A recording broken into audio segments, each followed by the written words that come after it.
வாக்குப்பதிவுக்கு 2 வாரங்கள் மட்டுமே உள்ள நிலையில் வெற்றி பெறும் ஆர்வத்துடன் பல்வேறு அரசியல் கட்சிகள் தீவிர பிரச்சாரத்தில் ஈடுபட்டுள்ளன. ராமநாதபுரம் மாவட்டம் கமுதி, அபிராமம், பசும்பொன், கோட்டைமேடு, பெருநாழி, ராமசாமிப்பட்டி உள்ளிட்ட 50க்கும் மேற்பட்ட கிராமங்களில் ராமநாதபுரம் பாஜக வேட்பாளர் நயினார் நாகேந்திரன் வாக்கு சேகரித்தார். அவருக்கு ஆதரவாக வாக்கு கேட்டு சென்ற தகவல் தொழில்நுட்பத்துறை அமைச்சர் மணிகண்டன், இந்தியாவை வல்லரசு நாடாக மாற்ற துடித்துக் கொண்டிருக்கும் ஒரே தலைவர் பிரதமர் மோடிதான் என்றார்.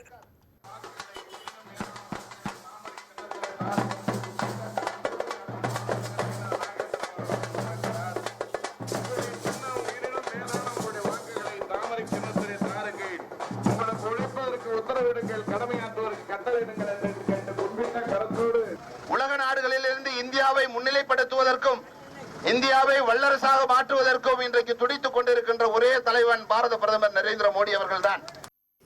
நாமக்கல் மக்களவை தொகுதியில் திமுக கூட்டணி கட்சியான கொங்குநாடு மக்கள் தேசிய கட்சி வேட்பாளர் சின்ராஜ் சங்ககிரி, மகுடஞ்சாவடி, வைகுந்தம், வெள்ளையம்பாளையம், கரையானூர் உள்ளிட்ட பகுதிகளில் வாக்கு சேகரித்தார். 20,000 வட்டி இல்லாத கடன் பெண்களுக்கு, கல்வி கடன் ரத்து, 1.5 கோடி மாணவிகளுக்கு மக்கள் நல பணியாளர்கள், சாலை பணியாளர் வேலைவாய்ப்பு, இப்படி பல வாய்ப்புகளை கொடுக்கப்பட்டுள்ளது. கள்ளக்குறிச்சி மக்களவை தொகுதிக்குட்பட்ட ஆத்தூர், கெங்கவல்லி, ஏற்காடு உள்ளிட்ட பகுதிகளில் திமுக வேட்பாளர் கௌதம சிகாமணி வாக்கு சேகரிப்பில் ஈடுபட்டார்.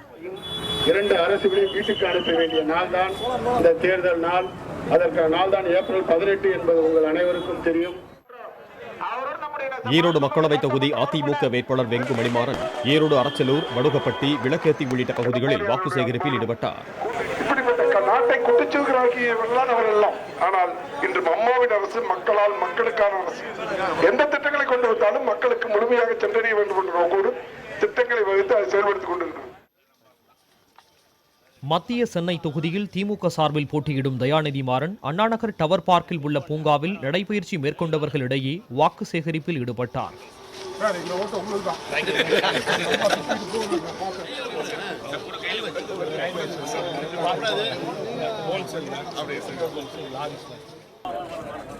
கள்ளக்குறிச்சி தொகுதிக்குட்பட்ட பெத்தநாயக்கன் பாளையம் வடக்கு, தளவாய்ப்பட்டி உள்ளிட்ட பகுதிகளில் அதிமுக தலைமையிலான கூட்டணியில் இடம்பெற்றுள்ள தேமுதிக வேட்பாளர் LK சுதீஷ் வாக்கு சேகரிப்பில் ஈடுபட்டார். அப்போது ஆத்தூர் MLA சின்னத்தம்பியுடன் சுதீஷ் முரசு கொட்டி வாக்கு சேகரித்தார்.